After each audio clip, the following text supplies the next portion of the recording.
Donc je vous propose, sans plus tarder, d'accueillir notre premier intervenant. Alors la première fois que j'ai eu au téléphone, notre premier intervenant, il m'a dit « Oui, oui, Rouen, je connais, je suis déjà venu en plus dans une salle de concert de musiques actuelles. » Alors pour les fins connaisseurs, c'était pas le 106 à l'époque, c'était l'Exo7. Il est venu à Rouen du coup dans un tout autre cadre parce qu'il était à l'époque producteur de musique. Il a produit notamment pour les initiés Nada Surf. Notre intervenant est et je n'ai pas peur de le dire, un pionnier du web. Pourquoi c'est un pionnier du web? Parce que ça a été un des premiers producteurs de musique à proposer de manière gratuite et accessible du contenu musical en ligne directement sur Internet.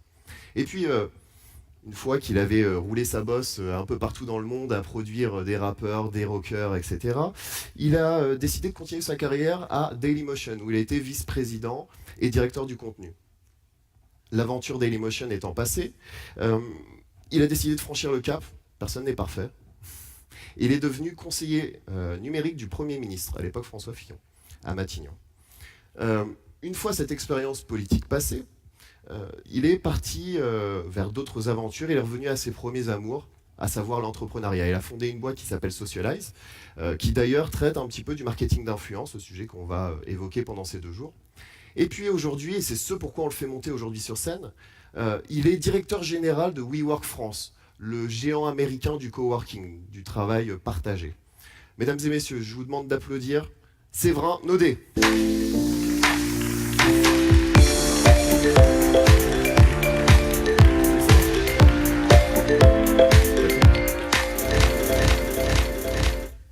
Merci Séverin d'être présent. Bonjour Nathan, bonjour Rouen. Alors ça fait quoi de revenir à Rouen? Je suis très content et tu as juste oublié de me rappeler que quand je t'ai dit que j'étais déjà venu ici, que c'était très très vieux et que ça avait changé de nom et que j'étais très très vieux. Désolé, c'est vrai. Mais je suis très content d'être là. Je pense que c'est la scène a complètement changé. Je pense que c'est pas là qu'on a joué. Ouais, non, c'est pas là du tout. Mais ouais, je suis content d'être là. Bon, quel parcours? Quel parcours? Alors explique-moi comment on peut passer de produire Nada Surf et faire des concerts punk rock à être conseiller numérique du Premier ministre. Bah, c'est la vie. C'est la richesse de la vie, c'est des opportunités, et puis c'est l'engagement. Je pense que j'ai eu la chance, j'ai beaucoup de chance. La vie, on en reparlera peut-être, mais la vie tout court, la vie professionnelle, il y a un facteur chance qui est énorme. Et j'ai eu la chance d'avoir des opportunités, de pouvoir les saisir, et de vivre par passion. Donc la musique, c'était ma première passion. Et puis j'avais aussi une envie d'engagement public. Tu disais personne n'est parfait.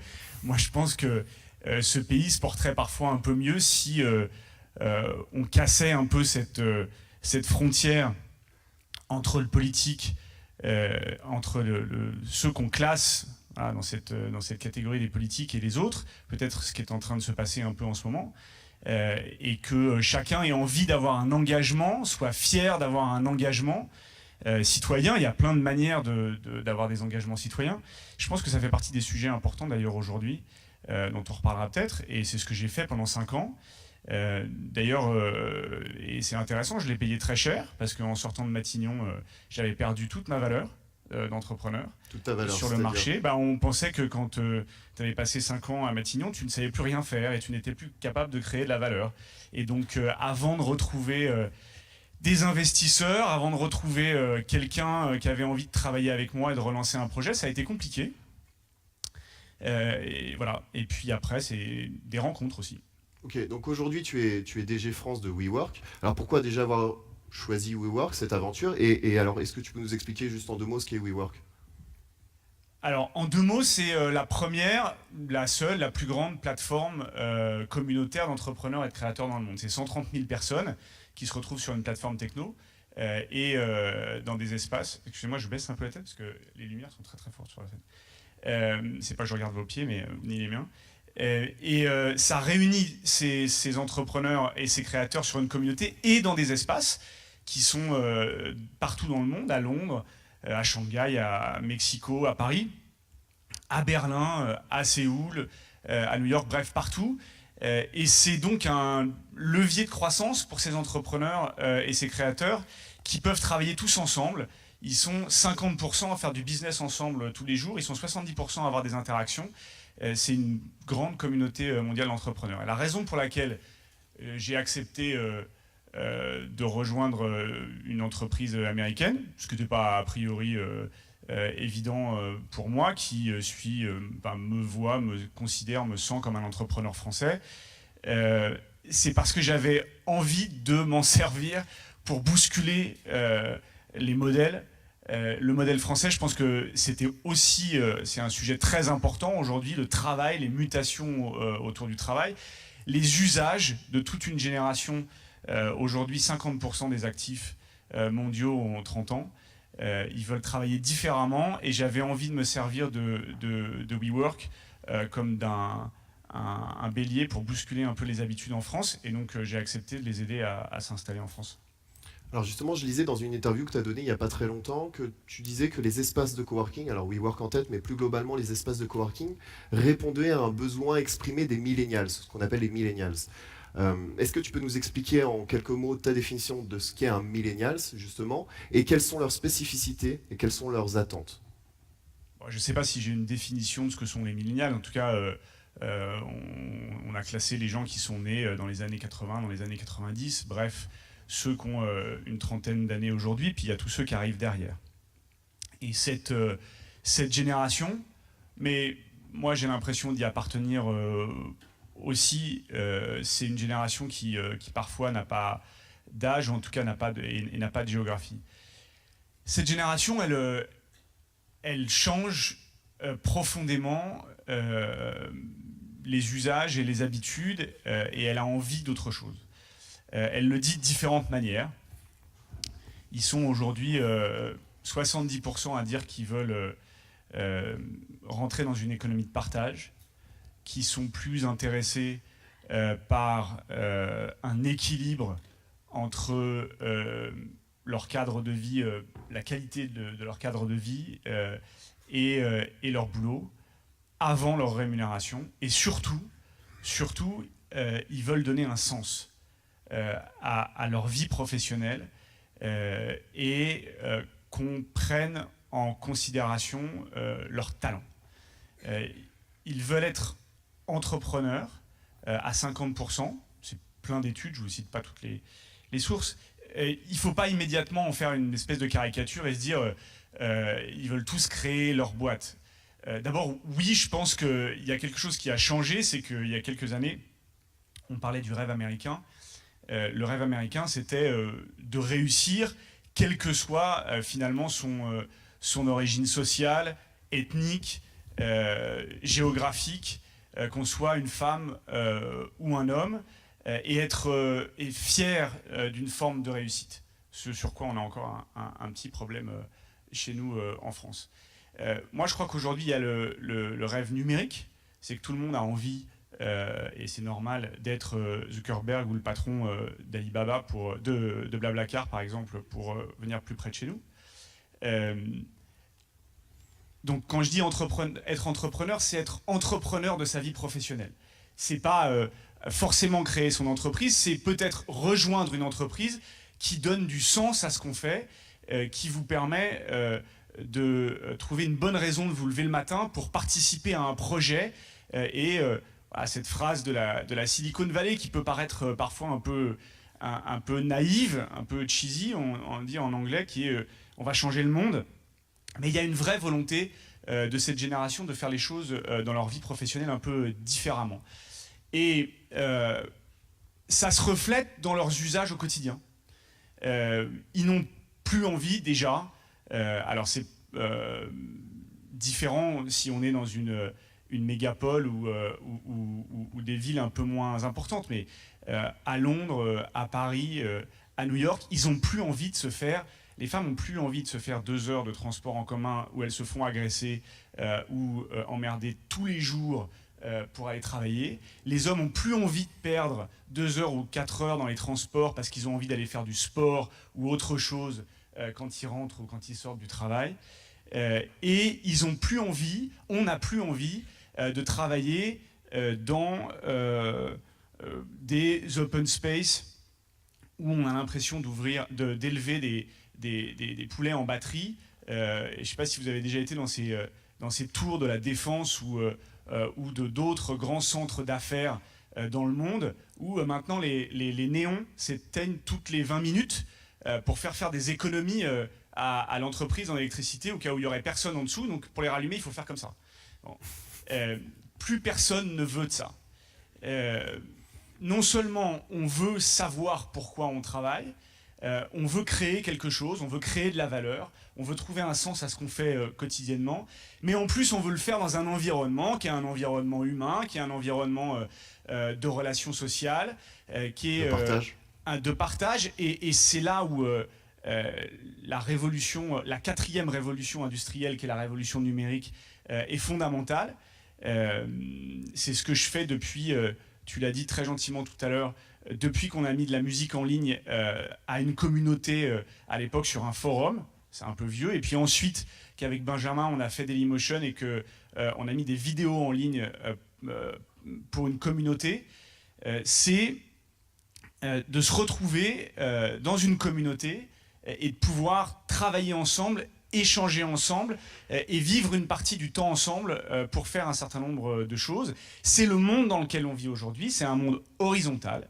C'est plus ce monde vertical ou cette pyramide sociale dont on a vu qu'elle avait pris un coup sur un plan politique. Elle prend un coup aussi dans le monde économique et dans la vie de l'entreprise.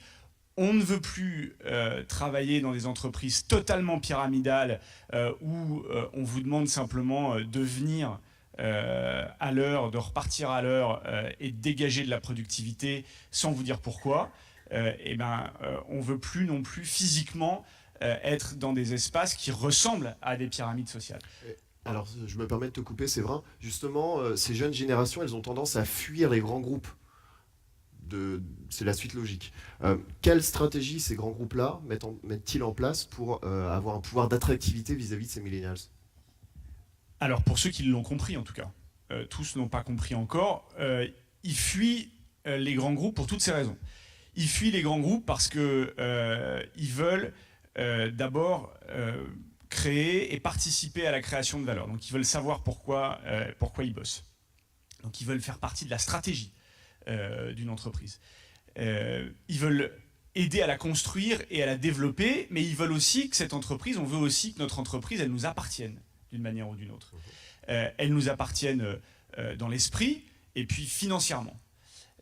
La grosse différence, et on pourrait en parler pendant des heures, tout n'est pas parfait, mais la grosse différence entre l'économie numérique, la nouvelle économie, et l'ancienne économie, c'est que le modèle de la nouvelle économie, c'est qu'elle partage immédiatement son capital avec l'ensemble de ses collaborateurs, d'une manière ou d'une autre. Allez expliquer ça au patron du CAC. Pour l'instant, le changement, c'est pas encore fait. Donc, ça, c'est une première chose. C'est très important. Aujourd'hui, on est encore sur des vieux modèles dans ce pays où on a imposé aux entreprises la participation, c'est super. Mais ce qu'on veut voir, c'est le résultat direct de sa création de valeur et de son travail. Et puis si on veut s'impliquer, pour avoir envie de s'impliquer, il faut qu'il y ait un partage capitalistique. Et puis on a besoin de transparence. Ça, c'est une clé aujourd'hui dans l'esprit de cette génération, c'est la transparence. On a besoin de savoir ce qui se passe, on a envie de savoir ce qui se passe, on a envie de participer, on a envie d'avoir une discussion. On ne veut plus de ce fonctionnement top-down, on ne veut plus de cette information qui descend juste pour vous dire comment on doit exécuter. D'ailleurs, ce qu'on appelle le management décomplexé ou l'entreprise libérée, c'est par exemple des entreprises où on supprime le COMEX et où on recrée un COMEX avec les juniors de l'entreprise, par exemple. On veut de la transparence, de l'implication capitalistique et stratégique, on veut de la transparence et puis on veut des environnements de travail. Alors, il y a des entreprises qui le comprennent. Parmi ces entreprises qui le comprennent, pour recréer de l'attractivité, elles se déplacent, elles se délocalisent dans des endroits comme WeWork et d'autres. Donc elles délocalisent une partie de leurs collaborateurs dans des espaces de coworking. Oui.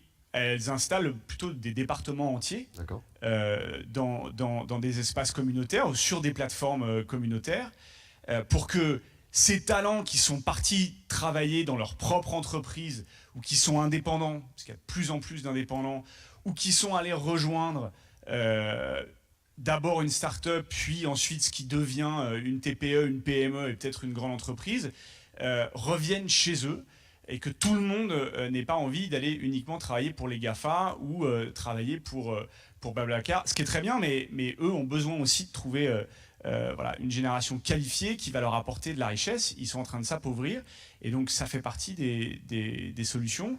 Ils sont aussi évidemment en train de repenser leurs propres espaces, leurs propres modes de fonctionnement, d'organisation, de management, mais il y a encore beaucoup de travail dans les grandes entreprises corporate.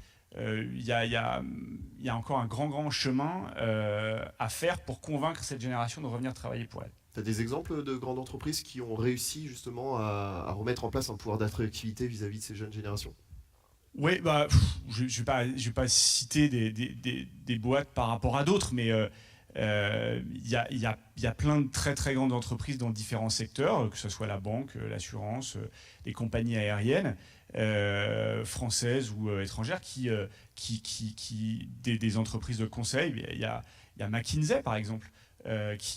McKinsey, c'est un bon exemple. Parce que quand on est le conseil sur la conduite du changement des États et des très grandes entreprises, c'est compliqué d'être à l'état de l'art de ce qu'il se passe dans le monde, des usages, du changement, et d'être le bon conseil quand il y a une fuite des talents parce que soi-même on a perdu d'attractivité. Alors ils ont réfléchi depuis un moment maintenant à se redonner de l'attractivité en changeant d'organisation ou de lieu, etc. Alors, tous les économistes s'accordent à dire, et d'ailleurs Jérémy Rifkin en tête, je vous invite à aller voir ses travaux, s'accordent à dire que chaque révolution technologique amène une révolution sur le marché de l'emploi. Au siècle précédent, on était dans le paradigme du salariat. Ça arrangeait tout le monde. D'un côté, les entreprises avaient un besoin de stabiliser leurs ressources humaines et leurs coûts de ressources humaines. Et d'un autre côté, les ménages, ça leur permettait d'avoir un revenu fixe et de pouvoir consommer. On était donc dans l'ère de la consommation dite de masse. Aujourd'hui, avec le numérique, en tout cas c'est ma vision, tout ça a été balayé d'un revers de main. Et on est passé d'une consommation de masse à une consommation personnalisée, individualisée, presque au forfait, entre guillemets. Donc les attentes et les besoins des entreprises ont changé et on voit aujourd'hui des besoins exprimés, notamment en termes de flexibilité, puisque la production doit être toujours ajustée à la demande. Alors ma question est donc la suivante, est-ce que ça veut dire que dans 10 ans, on sera tous des intermittents du travail? Il y a beaucoup de choses dans ta question. C'est pas une question d'ailleurs. Tu as 29 minutes pour répondre. Il y a beaucoup d'éléments. D'abord, avant d'aller sur la révolution du numérique en elle-même et ce qu'elle peut éventuellement provoquer sur le travail, même si il t'a pas échappé qu'à chaque fois qu'il y a une forme de révolution industrielle, on exprime des peurs en disant oulala, si on casse le modèle existant, ça va être une catastrophe, on va tous mourir. Bon. On a dit que la radio, le magnétoscope allait tuer la télé. Ensuite, on a dit que la télé n'était pas morte. Après, on a dit que Dailymotion allait tuer la télé. Après, on a dit que, il y a toujours quelque chose qui va tuer autre chose et que les emplois vont disparaître et que ça va être horrible. Juste avant ça, je reviens sur 2 minutes sur le sujet du salariat. Il y a quelque chose qu'il faut qu'on réalise dans ce pays très très vite, parce que aujourd'hui c'est la compétition mondiale et globale. Alors on peut en discuter, ça a des aspects positifs, des aspects négatifs. Je pense qu'il y a une part d'innovation, d'émulation de l'innovation qui vient de la compétition globale mondiale. On est un pays, tu as raison, qui est un pays colbertiste, jacobin, qui vient du fonctionnariat, puis donc, vous savez ce qu'on appelait la sécurité de l'emploi, la plus jeune génération a peut-être oublié ce terme qui a disparu il n'y a pas si longtemps, c'était le Graal, c'était comment est-ce qu'on avait un emploi à vie. Alors après on l'a transformé dans le CDI. Alors le CDI c'est ce pourquoi de manière assez étonnante on est en train de se battre maintenant de mon point de vue, c'est-à-dire comment est-ce qu'on va encore garder cette illusion de l'emploi à vie qui est à mon avis déprimante, et puis on est de par ton expérience. Une société de statut. de statut social. Et on a beaucoup de mal à se débarrasser de cette pyramide sociale. On est une société du concours, où une fois qu'on a passé un concours, c'est un succès, on a tout gagné, sauf que tout est derrière, hein, en fait. Et ça serait assez amusant de compter le nombre d'échecs de gens extrêmement brillants qui ont eu les concours de l'ENA, de Polytechnique, enfin je ne veux pas les citer tous. Et on est justement une société qui n'aime pas l'échec. Parce que l'échec, c'est un marquage social. Tout ça, c'est n'importe quoi. Et aujourd'hui, si on continue avec ce fonctionnement, on va perdre demain dans la compétition mondiale. L'échec, c'est le succès. Il n'y a pas de création d'entreprise, il n'y a pas de succès dans la vie sans prise de risque et sans échec. Il faut valoriser l'échec, il faut être fier de l'échec, parce que l'échec, c'est la prise de risque, c'est une forme d'engagement pour créer et faire quelque chose. Et il faut protéger l'échec. On pourra en parler après. Il faut sortir de cette société qui favorise une forme d'immobilisme et de statut systématique qui rassure. On est aussi une société historiquement de la rente, du monopole. On a construit notre économie sur des monopoles d'État et on n'arrive pas à en sortir. Aujourd'hui, quand vous voyez ce débat absurde entre les VTC et les taxis, ça n'a pas de sens. La concurrence permet d'améliorer sans cesse un service et d'être meilleur, d'être dans une compétition et d'aller chercher des clients dans de meilleures conditions. Et c'est là où on est fier de réussir une entreprise. Comment peut-on être fier de réussir une entreprise quand la seule raison pour laquelle on existe, c'est de développer un arsenal législatif pour protéger son activité dans une situation de monopole contre une autre. Ça n'a pas de sens et ça n'a aucun sens dans la compétition mondiale parce que on pourra développer tous les arsenaux réglementaires, législatifs que nous voudrons, ils n'auront aucun effet face à la déferlante mondiale et surtout face à l'envie, encore une fois, d'une génération qui, elle, considère que l'économie du partage est la bonne, puisque je le rappelle, on lui a expliqué pendant des années que l'alpha et l'oméga étaient ces vieilles valeurs bourgeoises de l'immobilier, la voiture, le vêtement. Je prends ces trois exemples précis exprès, volontairement. Aujourd'hui, ils partagent. Ils n'ont pas eu accès à l'immobilier parce que quand vous habitez dans une grande ville aujourd'hui, que vous êtes diplômé, que vous avez mis tout votre argent dans vos études, il ne vous reste rien pour vous payer un logement ou à part, vous pouvez vivre dans 10 mètres carrés, vous ne pouvez plus voyager. Donc ils partagent. Pareil pour la voiture, ils se foutent maintenant de savoir si, et on se fout tous de savoir si on va avoir une voiture, ça n'est plus un symbole social, on la partage, etc., etc., etc. Donc il faut sortir de cette vision parce que si on continue comme ça, on va perdre dans la compétition mondiale. Et puis, la révolution du numérique, c'est quoi ? Ce qu'on oublie un peu trop souvent dans le discours, alors vous savez, les politiques, ils ont découvert l'entrepreneuriat, pour la plupart d'entre eux, pas tous, je ne vais pas faire une génération, je ne vais pas faire du bashing, mais pour se faire comprendre, ils ont découvert l'entrepreneuriat contraint et forcé avec effectivement la 4e révolution industrielle. Tout d'un coup, on a mis le mot start-up partout. Alors maintenant, le mot start-up, il sert à tout et absolument n'importe quoi. Et on me dit, oui, mais alors, vous comprenez, on ne peut pas envoyer tout le monde ne va pas créer une start-up, tout le monde ne va pas travailler dans une start-up. Oui, mais il y a des centaines de métiers traditionnels qui sont révolutionnés par la technologie. Il y a aujourd'hui, sur une chaîne de montage chez Renault, des bras mécaniques qui permettent de soulever des choses extrêmement lourdes sans faire aucun effort. Je pourrais donner des dizaines d'exemples. Oui, il y a. Alors, on peut prendre différents philosophes de l'économie. Celui que tu as cité a été utilisé pour théoriser les 35 heures. On a vu avec quel succès. Donc, il y a deux théories. Il y a la théorie de le gâteau diminue, et donc il faut partager de plus en plus petite part pour tout le monde. Et puis, il y a la théorie du gâteau qui évolue. Moi, je crois à la théorie du gâteau qui évolue. Et je crois à la nécessaire adaptation pour la survie. Je ne crois pas qu'il y a moins de travail. D'ailleurs, aujourd'hui, aucun économiste, aucun philosophe du travail n'est capable de vous démontrer aucune de leurs théories. On a d'ailleurs, entre nous soit dit, un petit rattrapage à faire en France. Hein. Tout va bien parce que je rappelle quand même que le taux de chômage moyen est de 5,6% et il est de 9,6% en France. Donc, et la prévision du philosophe dont tu parlais tout à l'heure, l'économiste, je ne sais pas comment il s'appelle, il se définit lui-même, elle a une vingtaine d'années. Depuis, on a vu que par ailleurs, il y a énormément d'emplois qui se sont créés sur d'autres secteurs ou d'autres moyennes, mais nous, on continue avec ce handicap de quasi 10% de chômeurs, alors que le reste de l'économie mondiale se porte globalement mieux de ce point de vue-là. Je ne crois pas que le numérique détruise des emplois. Je ne crois pas que les technologies détruisent des emplois.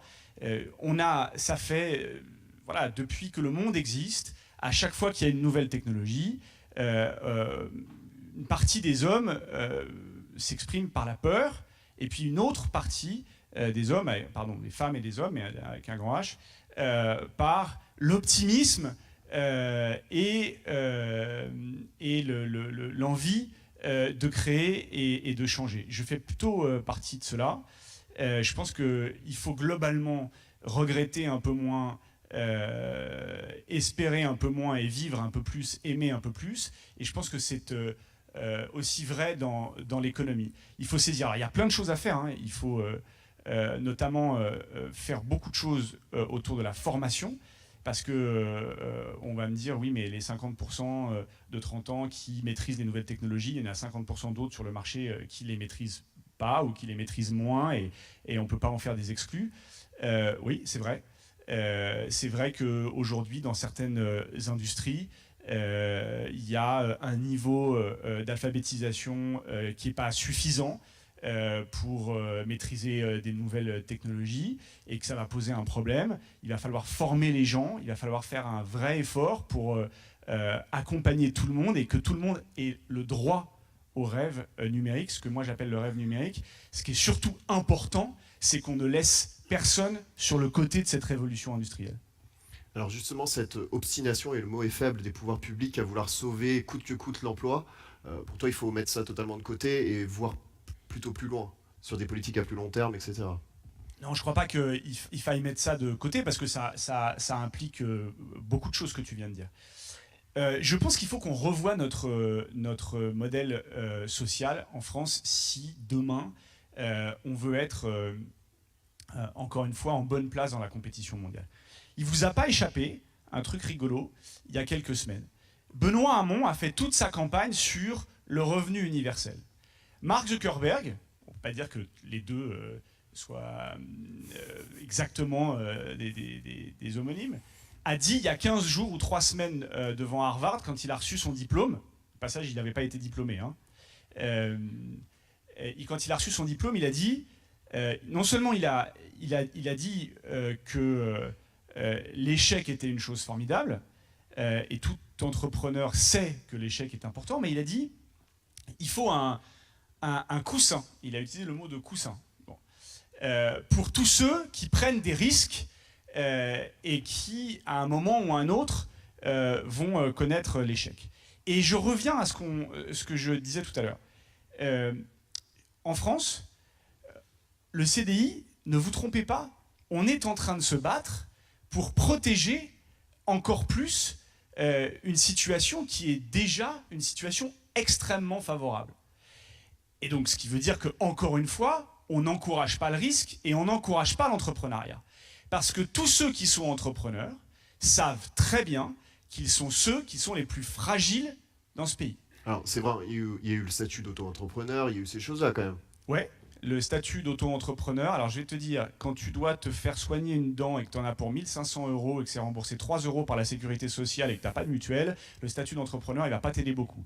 Quand tu vas te retrouver à un moment parce que tu n'as pas réussi à prouver un modèle économique et que tu vas planter ton entreprise, quand tu sors d'un CDI, tu vas avoir le droit au chômage. Quand tu vas planter ton entreprise, tu n'as le droit à rien. Et d'ailleurs, tu sais que tu n'as le droit à rien parce que tu n'as pas le droit, même si ça marche, tu n'as pas le droit non plus à une retraite. Bon.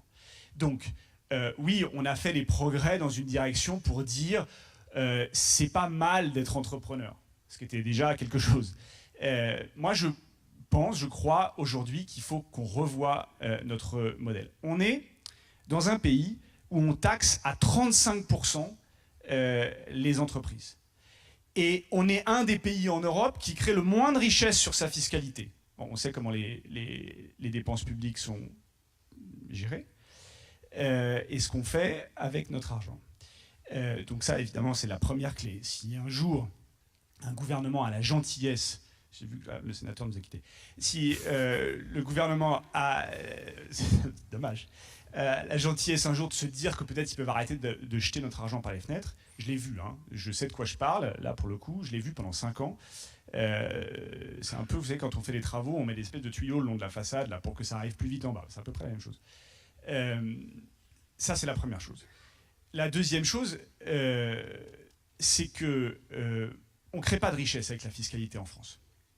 Au Danemark, où on a un taux qui est un tout petit peu plus élevé, je peux vous dire que les entrepreneurs, ils savent ce que ça veut dire d'avoir un taux, une fiscalité élevée sur l'entreprise.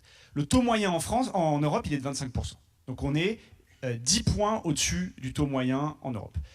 Et malgré ça, on est incapable de protéger nos entrepreneurs.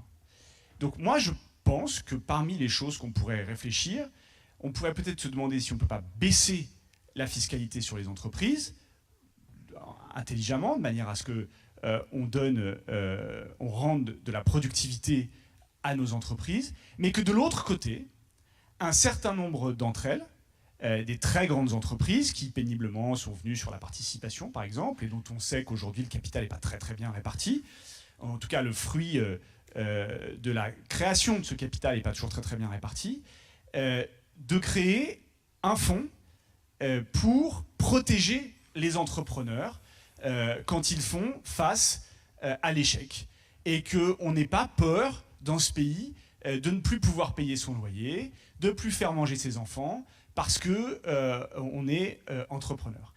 Il faut une forme de couverture universelle pour que le risque soit autant récompensé intellectuellement qu'une situation différente. Il n'y en a pas une qui est positive ou il n'y en a pas une qui est négative. Mais pour être au niveau dans la compétition mondiale, pour avoir une économie dynamique, il faut de l'innovation, il faut de l'entrepreneuriat, il faut de la compétition.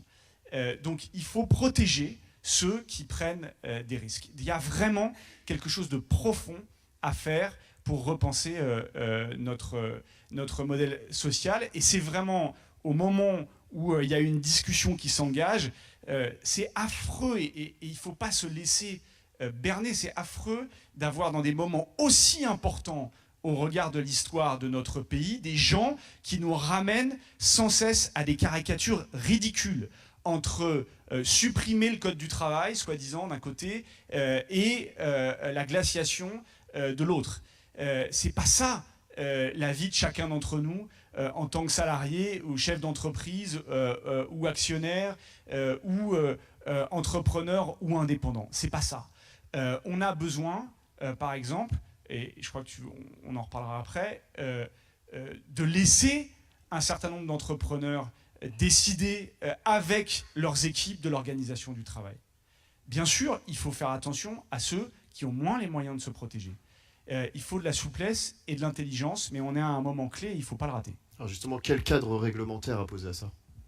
Je ne suis pas législateur, et si j'avais voulu, je me serais présenté aux législatives, j'aurais probablement, avec l'étiquette en marche, j'aurais probablement été élu, comme tous les autres.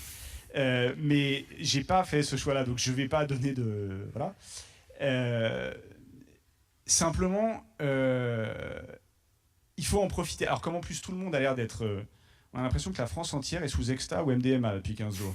Donc, il faut en profiter. On est tous positifs. On a oublié notre dépression habituelle. On a envie de faire des choses. On a envie de faire changer les choses. Il faut en profiter. Je n'ai pas la clé pour tout là. Je ne connais pas tous les secteurs économiques. Je ne pense pas qu'il y ait une réponse. On a eu pendant très longtemps dans ce pays, vous savez, cette envie, enfin surtout l'envie de quelques personnes qui sont à Paris et qui n'ont jamais mis les pieds dans une entreprise, enfin, pour la visiter parfois avec un casque sur la tête, mais enfin, qui ne savent pas ce que c'est que gérer une entreprise, de faire un modèle unique, voilà, qu'on peut appliquer à tout le monde. Ça serait tellement plus cool, sauf que ça ne marche pas comme ça. La dernière entreprise que j'ai créée, Socialize, quand je l'ai créée, le modèle économique n'existait pas, ou il existait à peine. Le modèle économique de mes fournisseurs, de mes clients n'existait pas. Les métiers et les expertises n'existaient pas. D'ailleurs, j'en profite pour faire une incise. J'ai probablement oublié de dire tout à l'heure que à une époque, on faisait, je reviens sur l'histoire du CDI, on faisait 1 ou 2 métiers dans sa vie, on était dans une entreprise. Aujourd'hui, on va en faire en moyenne 12,5, qui n'existent pas. C'est ma directrice qui va être contente. Donc, on va faire des métiers, on va faire 12 métiers qui n'existent pas encore. Donc quand j'ai créé cette entreprise, l'expertise n'existait pas.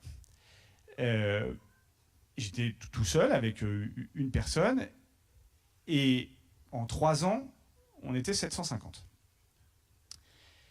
Alors, je reviens à ce que je disais tout à l'heure. Pourquoi ça a marché ?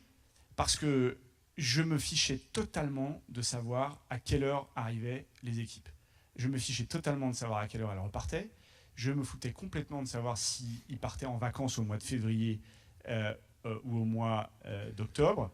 De vous à moi d'ailleurs, ça me fait toujours un peu sourire quand on parle de protéger les salariés, quand vous savez qu'aujourd'hui, un patron peut aujourd'hui imposer à ses salariés de partir en vacances dans une période de l'année, et par exemple donc à des jeunes de 26 ans de partir du 1er au 15 août, qui est la période la plus chère dans le monde pour partir en vacances.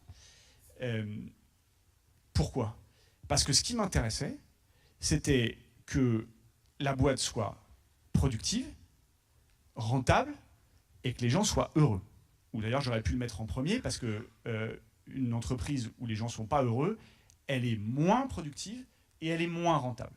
On revient d'ailleurs au sujet dont on a parlé tout à l'heure, que certains patrons, grands patrons dans les grandes entreprises n'ont pas encore très bien compris. C'est que quand on a une population de gens qui sont des zombies, on perd des points de productivité et on perd des points de rentabilité. C'est une évidence.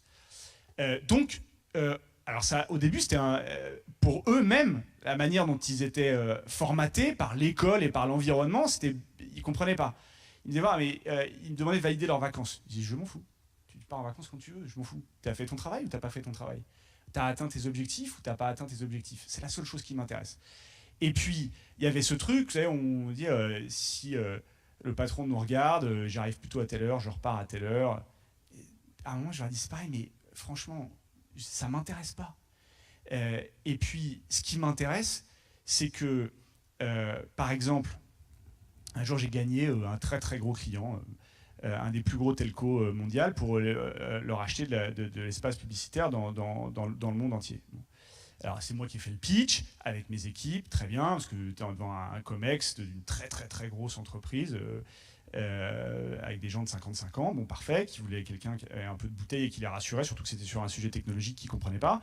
Et après, derrière, la fille brillante qui s'occupait du compte, elle avait 24 ans. Bah, je peux vous dire qu'à 24 ans, donc elle n'avait pas créé sa start-up, mais quand à 24 ans, on gère, parmi d'autres d'ailleurs, elle en avait 3 comme ça, un budget à 30 millions d'euros d'investissement par an avec un des plus gros opérateurs telco du monde, c'était moi qui lui disais, pars en vacances là, tu nous emmerdes, t'es crevé, t'arrives plus à regarder ton ordinateur, tu vas planter ton client. Donc pars en vacances. Elle partait plus en vacances, elle avait plus envie de s'arrêter de travailler. Donc je dis pas que ce modèle s'applique à toutes les industries, à toutes les entreprises, à tous les secteurs. Mais un modèle unique, ça n'existe pas. Et donc, au moment où on rentre dans une conversation sur la flexibilité, la question n'est pas de savoir s'il faut de la flexibilité, la question c'est de savoir comment on adapte les entreprises, le fonctionnement, l'organisation des entreprises à la réalité de population, d'enjeux, de la compétition, de leur activité, de leur secteur. Et évidemment, il faut protéger les gens dans les secteurs où l'organisation ne peut pas forcément avoir cette souplesse, ou encore un certain nombre d'entreprises ou de patrons, et notamment dans les grandes entreprises internationales, ont un peu moins envie de donner de la liberté. Pour l'instant, on n'a pas compris que la liberté était importante, ou qu'il y a des secteurs où il y a de la pénibilité. Bref, bien sûr qu'il faut adapter. Mais donc évidemment pas de modèle réglementaire, c'est pas la question. Simplement, il faut aujourd'hui que nos responsables politiques, syndicaux, acceptent d'entendre qu'on est tous différents et qu'on a besoin d'une organisation différente. Il n'y a pas de modèle. Très bien. Merci Séverin. J'ai plein d'autres questions pour toi, mais je vais peut-être laisser la parole un peu au public. S'il y a des questions dans le public, n'hésitez pas. D'ailleurs, moi je voulais que cette grande salle, on ne l'appelle pas la grande salle, mais l'Agora, pour que vraiment vous ayez envie de participer. Est-ce que vous avez des questions pour Séverin à poser? Est-ce qu'on peut faire passer le micro là-bas dans la salle? Alors, merci de lever la main. C'était monsieur là-bas. Juste là. Merci de lever la main. Ah non, voilà, ici. Ah, c'est Youn en plus. Bonjour. Bonjour. C'était un discours assez libéral.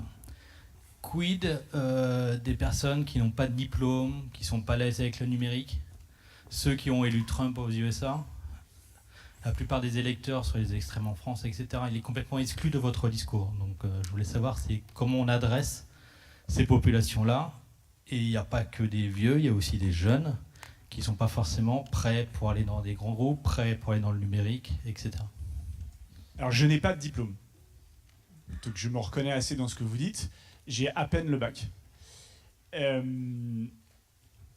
Après, le qualificatif de libéral, je sais pas très bien ce que ça veut dire. Juste en un mot, au cas où je n'étais pas assez clair, je me refais comprendre. Je pense que il faut favoriser l'initiative individuelle et l'entrepreneuriat, parce qu'on en a besoin, et que de l'autre côté, il faut l'aider, le couvrir. Et quand je dis qu'il faut une couverture universelle, je ne suis pas sûr que ça soit dans les théories libérales de considérer qu'il faille donner une couverture de santé, de chômage, une retraite payée par les grandes entreprises du CAC aux entrepreneurs. Bon. Donc mon propos, il n'est pas d'être dans un sens ou dans un autre. Et vous avez juste raison, c'est ce que j'ai dit tout à l'heure, il faut laisser personne à côté. Et les nouvelles technologies, c'est une chance extraordinaire, mais il faut que ça soit une chance pour tout le monde. Donc il faut qu'on fasse un effort considérable pour que tous ceux qui ont envie d'être embarqués par le train de la technologie puissent le faire et qu'on laisse personne à côté. D'ailleurs, en France, on est un des pays où on est le plus à l'état de l'art en termes d'usage. C'est-à-dire que les Français sont très très bons en termes d'usage, y compris dans les classes d'âge. On est un des pays où les seniors utilisent le plus Internet, les tablettes et un certain nombre de nouvelles technologies et s'adaptent le mieux. Mais à contrario, on est un des pays où on met le plus de bâtons dans les roues de l'innovation et ensuite du développement de l'innovation. Peut-être pour illustrer mon propos de tout à l'heure, je vous donne un exemple que j'ai vécu. On crée Dailymotion avant YouTube. Donc c'était une fierté française quand même. C'est-à-dire qu'on était la première plateforme de partage de vidéos. Avant Facebook, parce que c'est la même chose. C'est comment Zuckerberg disait devant Harvard il y a 15 jours, j'ai eu envie de connecter les gens entre eux. Mais Dailymotion, c'était ça, c'était connecter les gens entre eux sur une plateforme. Parce que Benjamin avait vu à New York que tout le monde commençait avec les premiers smartphones à faire des photos, des petites vidéos. Ils disaient, mais ils n'ont rien pour les partager en famille ou entre amis, etc. Cette entreprise, un jour, il y a un Américain qui s'appelle Yahoo qui est arrivé en France et qui a dit « Moi, mon concurrent, c'est Google et YouTube. Et pour être au niveau de la compétition avec Google et YouTube, je vais racheter un français, Dailymotion. » On lui a dit « Ah non, ça va pas être possible.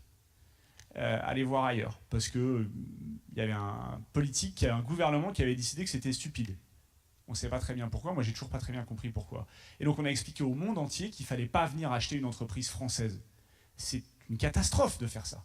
Parce qu'après, quand vous avez expliqué à Yahoo qu'il ne fallait pas venir acheter une entreprise française qui est un champion, plus personne ne vient. Et plus personne ne vient investir d'argent d'ailleurs, parce qu'on se dit que ça ne sert à rien. Parce que le but d'un entrepreneur, c'est quand même à un moment ou à un autre, peut-être de faire la culbute. Je ne vais pas investir dans une entreprise française, je ne pourrais jamais la revendre. Ça ne sert à rien. Donc oui, vous avez raison, il faut laisser personne au bord du chemin. Mais je ne suis pas très inquiet parce que, encore une fois, en France, on a envie, on aime la technologie et on utilise la technologie.